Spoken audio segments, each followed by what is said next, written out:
سناٹے سے گونجتا کمرہ، بند دروازوں کے پیچھے 21 دنوں سے خاموش پڑی لاش، اور آس پاس نہ کوئی آنکھ اشک بار، نہ کوئی ماتم، نہ کوئی دعا، بس دیواریں تھیں جو چیخ چیخ کر اس عورت کی تنہائی کی گواہ تھی، جو کبھی اپنی خود مختاری پر نازاں تھی، جس نے رشتوں کے ریشمی بندھنوں کو آزادی کی زنجیر سمجھ کر توڑ دیا، جو فیمینز کی افیون سے مدہوش ہو کر اپنے خاندان، بھائی، باپ اور سب سے بڑھ کر اپنے رب سے بھی روٹھ گئی تھی۔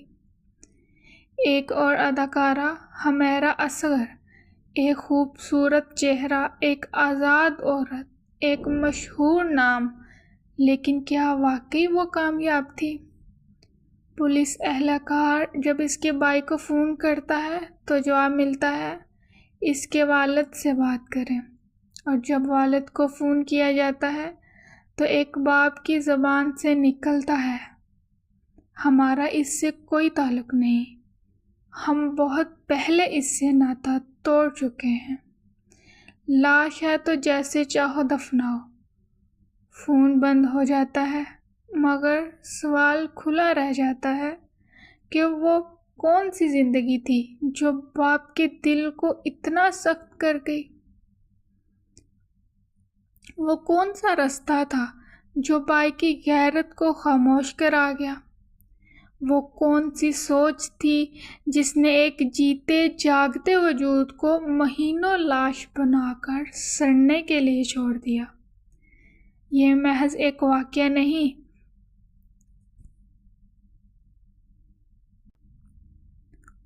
فیمنزم کی وہ بھیانک تصویر ہے جو اشتہارات میں خوشنما، تقاریر میں متاثر کن اور سوشل میڈیا پر انقلابی لگتی ہے، مگر اندر سے کھوکھلی، تنہا اور اندھیرے سے لبریز ہوتی ہے۔ فیمنزم کا آغاز عورت کے حقوق سے ہوا، مگر انجام اس کی تنہائی پر ہو رہا ہے۔ فیمنزم نے عورت کو ماں، بیٹی، بہن اور بیوی مقدس رشتوں سے نکال کر صرف خود بنا دیا، اور یہی خود آخرکار اسے اکیلا کر گیا۔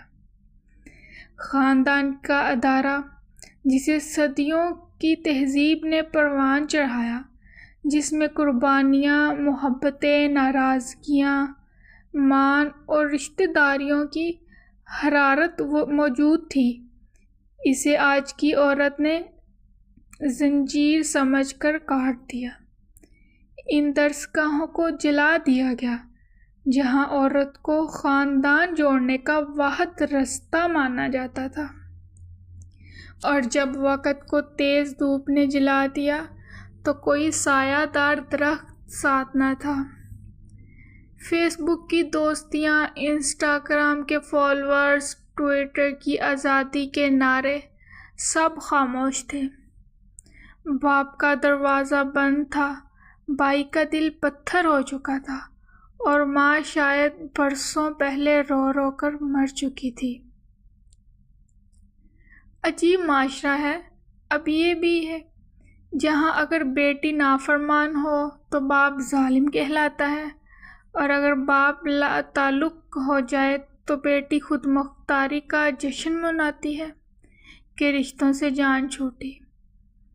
آج کی عورت جب گھر سے نکلے تو طاقتور کہلاتی ہے، جب طلاق لے تو باہمت کا لقب ملتا ہے، جب رشتے توڑے تو بغاوت اور خود غرضی نہیں بلکہ شعور یافتہ قرار پاتی ہے، اور جب مر جائے تنہا پوسیدہ لاش کی صورت تو وہ سارا معاشرہ جو پہلے جھوم جھوم کے اس کے جسم کی گن گا رہا تھا، خاموش تماشائی بن جاتا ہے۔ کاش حمیرہ اصغر نے جانا ہوتا کہ فیمنزم تحفظ نہیں، اشتہار ہے۔ کاش وہ سمجھ پاتی کہ باپ کی ڈانٹ محبت کی ایک گونج ہوتی ہے، اور بھائی کی غیرت عزت کی چادر ہوتی ہے۔ شوہر عورت کا واحد نجات دہندہ ہے اور اولاد عورت کے قدموں میں نچھاور ہونے کو تیار ہوتی ہے۔ کاش وہ جان پاتی کہ مرد دشمنی کا نام عورت دوستی نہیں بلکہ یہ فکری گمراہی ہے جو عورت کو اس کے رب، اس کے دین اور اس کی فطرت سے کاٹ دیتی ہے۔ وہ ماں کا پیار، باپ کی شفقت، بھائی کی غیرت اور شوہر کی رفاقت کو بوجھ نہ سمجھے، ورنہ فیمنزم کی راہ میں جو منزل ہے وہ تنہائی، بے رخی اور بے غور و کفن لاش ہے۔ ہمیرا اصغر چلی گئی لیکن فیمنزم کی دھن میں گم اور لاکھوں قطار میں لگی ہیں، اس عارضی زندگی سے لطف کو کشید کرتی۔